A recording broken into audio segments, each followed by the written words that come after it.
Waalaikumsalam warahmatullahi wabarakatuh. Ya.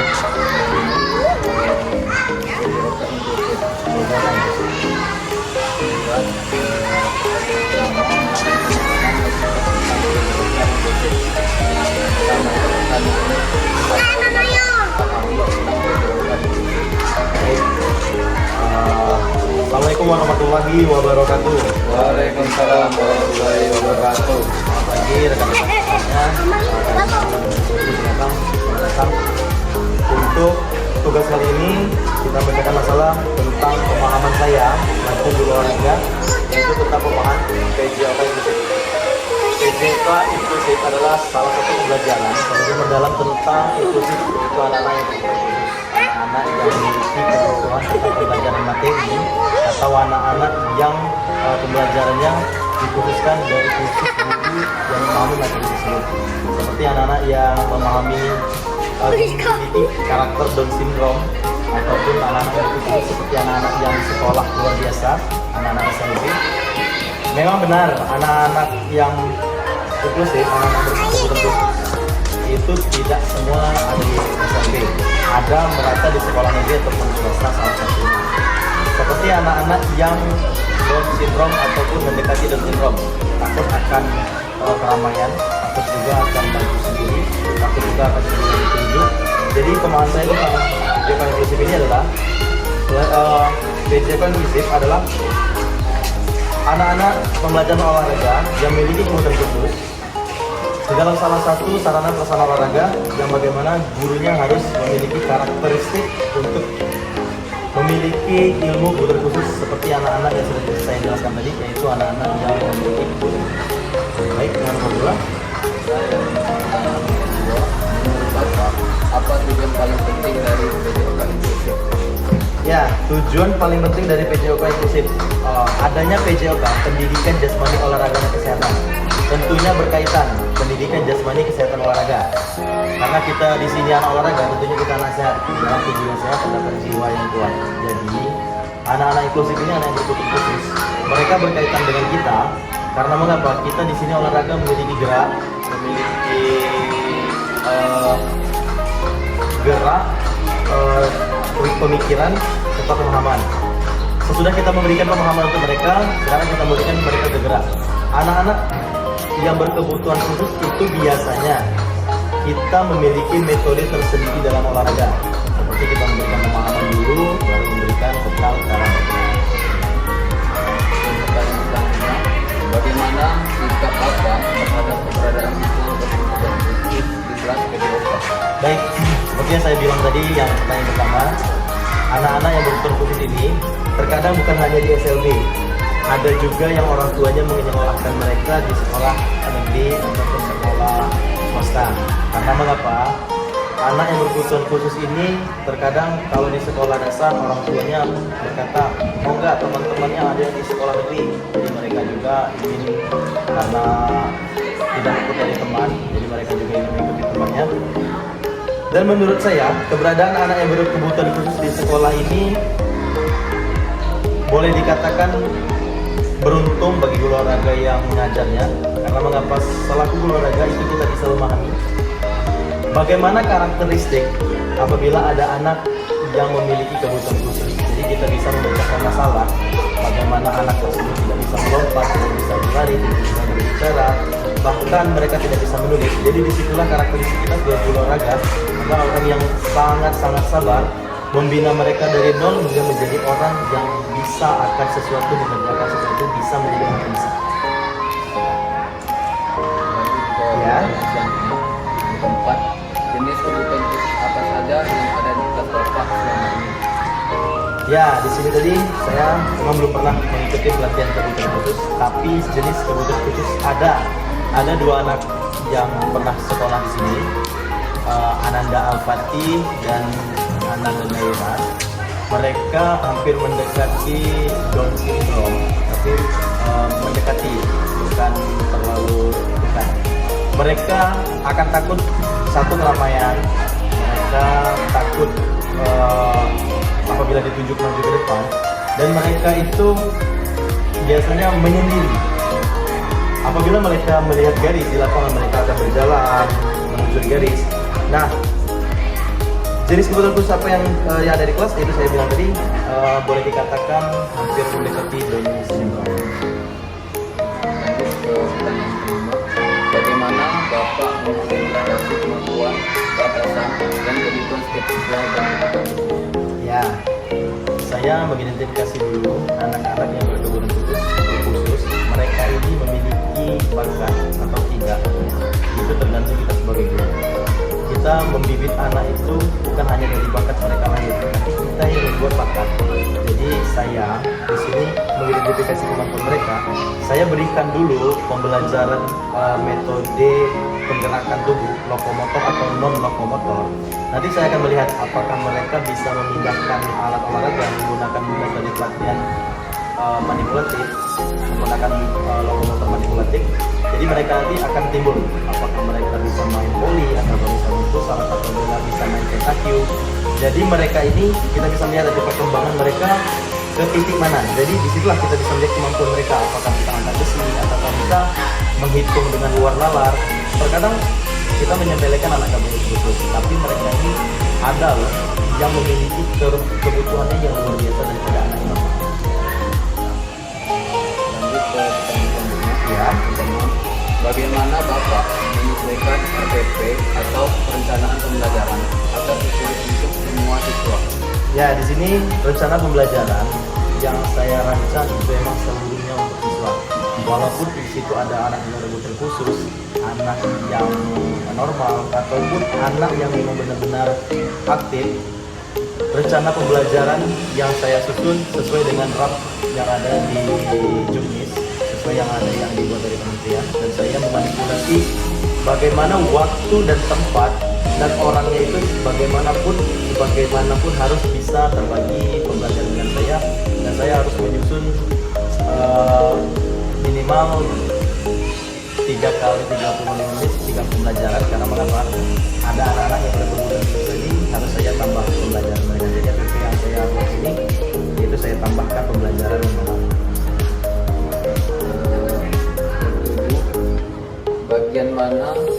bagaimana dari perencanaan yang paling serius, bagaimana dari perencanaan yang paling sering harus dimodifikasi bagi tujuan, materi, metode atau penilaian. Ya, di sini bagian yang perencanaan yang sering saya modifikasi yaitu metode. Kalau penilaian, nah itu nanti akhir, karena sebagai guru kita harus memahami karakter anak, sehingga kita bisa menentukan nilai. Metode dan tujuan. Tujuan saya membuat anak berkebutuhan khusus tersebut menjadi anak yang bisa berbakat. Kita saya bilang tadi, kita berikan dulu sedikit materi, sedikit perencanaan, bagaimana kita bisa melihat kelebihan anak tersebut. Nanti saya akan memodifikasi metodenya. Metodenya yaitu anak-anak yang berkebutuhan khusus akan saya khususkan, dan saya mungkin ada yang lebihkan caranya, dan saya kurang caranya dengan anak-anak normal. Karena di dalam RPP itu saya cetak anak yang berkebutuhan khusus, memang saya antara saya kurangi atau saya lebihkan karena mereka khusus. Yang ke-8, siapa saja yang Bapak libatkan dalam perencanaan baik itu wali kelas, GBK, orang tua, gratis, dan sebagainya. Nah, di sini karena anak berkebutuhan tersebut memang anak-anak yang khusus kita bina, karena mereka itu ada, benar saya bilang pertama tadi, ada yang banyak kurangnya dan juga ada yang kurangnya. Di sini terutama saya melibatkan itu orang tua. Saya mengajak orang tua, pertama mengajak orang tua konsultasi. Ibu, bapak, ini anak kita, mungkin anak kita nanti agak telat pulangnya karena ada pembelajaran tambahan dari saya. Di jam berikutnya mereka harus mengikuti kegiatan yang saya buat seperti les privat tersebut. Dan yang kedua, saya mengajak kepada wali kelas. Wali kelas juga paham bagaimana anak-anak yang khusus, mungkin mereka juga menambah pembelajaran seperti mereka memahami materi, mendidik segala macam, karena hal yang lumrah anak-anaknya normal mungkin seperti pulang cepat mereka tidak, karena mengapa kita akan memberikan pembelajaran tambahan untuk mereka yang berkebutuhan khusus. Ya, Kemudian, modifikasi apa yang biasanya Bapak lakukan pada materi, alat, atau aturan permainan? Ya, di sini sesuai dengan tugas yang kita buat tadi, yaitu anak inklusif, yaitu untuk khusus. Terkhusus untuk anak yang berkebutuhan khusus, saya akan memodifikasi satu materi. Yang kedua, alat-alat permainan. Dan yang ketiga itu betul peraturan. Seperti materi, anak-anak roll depan atau anak-anak bermain lokomotor. Di sini roll depan, anak-anak yang normal kita akan membiasakan mereka roll depan dari berdiri ataupun sampai mereka roll. Dan kemudian di sini kita memang anak yang kita pegang dari awal, bahkan kita juga mengikuti sampai mencontohkan mereka roll sampai bisa. Dan kalau dalam permainan mereka juga saya berikan aturan yang membuat mereka tidak terikat terlalu jauh dengan aturan, seperti bermain mereka sesama teman, seperti kita bermain futsal. Saya akan modifikasi aturan dan modifikasi alat-alat. Mungkin anak berkebutuhan khusus seperti tulang yang mereka lembut, saya akan membuat mencari bola yang lebih lembut dari yang biasanya. Dan cara peraturan juga tetap saya mengikuti peraturan nasional, tapi saya akan menambah ataupun mengurang dan saya modifikasi.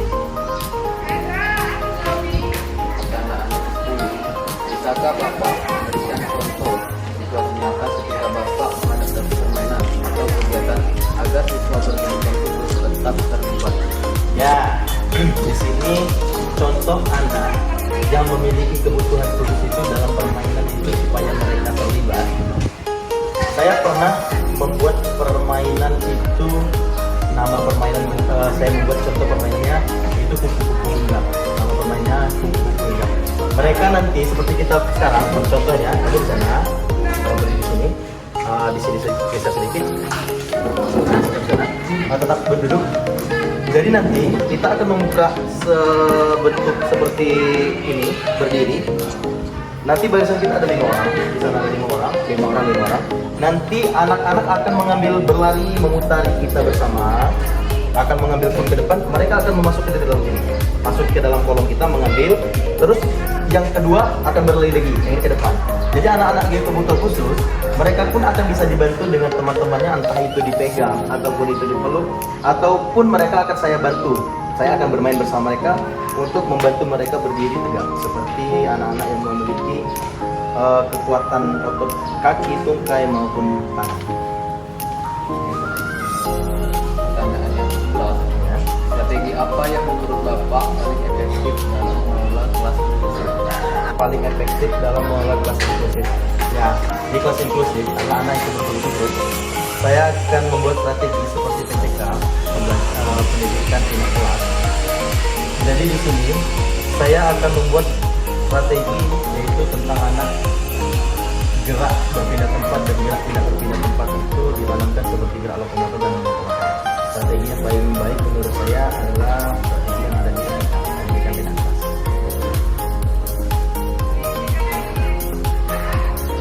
Lanjut ke pertanyaan yang ke-12. Apakah sekolah menyediakan fasilitas yang memadai untuk pelaksanaan kegiatan inklusif? Ya, untuk di setiap sekolah tentunya kalau untuk penyediaan fasilitas, terkadang kalau bukan memang anak yang berkebutuhan khusus seperti sekolah SMP, sekolah luar desa, memang ada separuh sekolah negeri itu menyediakan fasilitas. Ada juga tidak. Untuk sekolah kita ada seperti pemainan PTQ, anak-anak untuk menghafal aktor alfabet, itu ada di perpustakaan, ada fasilitasnya. Lanjut. Ya. Pertanyaan selanjutnya, bentuk dukungan apa dari sekolah yang paling membantu Bapak? Ya, bentuk dukungan dari sekolah yang paling membantu saya. Di sini dukungannya banyak untuk sekolah. Yang pertama dukungan itu dari kepala sekolah dan guru-guru lain, teman sejawat ataupun teman-teman olahraga yang lain, bahkan orang tua itu mendukung ketika saya mendapatkan anak yang berkebutuhan khusus untuk membuat mereka itu menjadi anak yang berbakat. Dan dukungan mereka alhamdulillah sangat luar biasa. Dukungan apa yang masih kurang dan Bapak butuhkan? Menurut saya untuk di sekolah yang saya ajari tidak ada yang kurang. Buat dari segi fasilitas ataupun dukungan dari sekolah, dari teman-teman sekolah dan kepala sekolah, di sini sudah cukup untuk anak yang berkebutuhan khusus, walaupun misalnya mereka tidak sekolah di sekolah luar biasa, mereka sekolah di tempat kita. Untuk dukungannya di pertanyaan yang ke-14 itu tidak ada yang kurang dan alhamdulillah di sini sudah cukup. Ya. Hambatan terbesar apa yang Bapak hadapi dalam pengajaran PJOK inklusif? Ya, di sini tentunya anak yang berkebutuhan khusus itu tentunya karena mereka khusus. Tentunya saya sebagai guru olahraga walaupun wali kelas yang lain mempunyai hambatan. Hambatan yang paling utama yaitu anak itu lambatnya banyak, lambat bergerak, lambat berpikir, lambat mereka maupun seperti ditunjuk maju ke depan segala macam. Pokoknya mereka itu lambat bergerak dan lambat berpikir. Oke, next. Bagaimana Bapak mengatasi hambatan tersebut sejauh ini? Ya, sejauh ini saya mengatasi hambatan tersebut seperti yang saya bilang tadi, saya menggunakan metode permainan dalam pembelajaran, saya menggunakan metode permainan pendidikan tindak kelas. Jadi sejauh ini untuk hambatan yang saya kerjakan, saya atasi dengan cara pembelajaran permainan dan menggunakan metode permainan, menggunakan anak-anak pemahaman materi sehingga anak-anak dalam permainan tersebut, anak-anak berkebutuhan khusus akan memahami apa yang saya kerjakan, apa yang saya suka. Oke, ini Pak, apakah ada situasi yang membuat Bapak merasa tidak siap? Boleh berikan contoh? Ya, di sini apakah ada situasi yang membuat Bapak Ibu merasa tidak siap? Tentunya sebagai guru, apalagi kita guru olahraga, PJOK, pendidikan olahraga kesehatan dan jasmani dan kesehatan. Tentunya bagaimanapun situasi apapun dan di saat bagaimanapun kita tetap harus siap.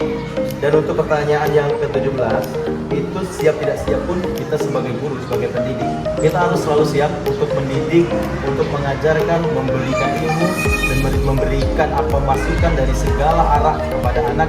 Dan di sini tidak ada kata-kata yang tidak siap. Saya pun dalam pribadi dari diri saya harus selalu siap. Lanjut pertanyaan ke-18. Bagaimana Bapak melakukan penilaian siswa berkebutuhan khusus? Ya, karena anak ini memiliki kebutuhan khusus, jadi nilainya memang sedikit berbeda kepada anak-anak yang normal. Karena mereka khusus, jadi menilai mereka itu bukan berarti khusus mereka itu nilainya besar.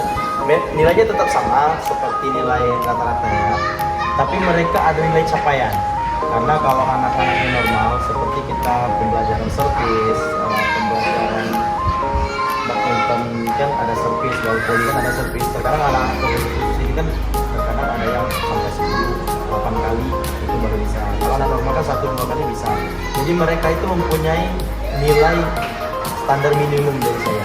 Mungkin anak-anak yang normal itu seperti 88 minimum.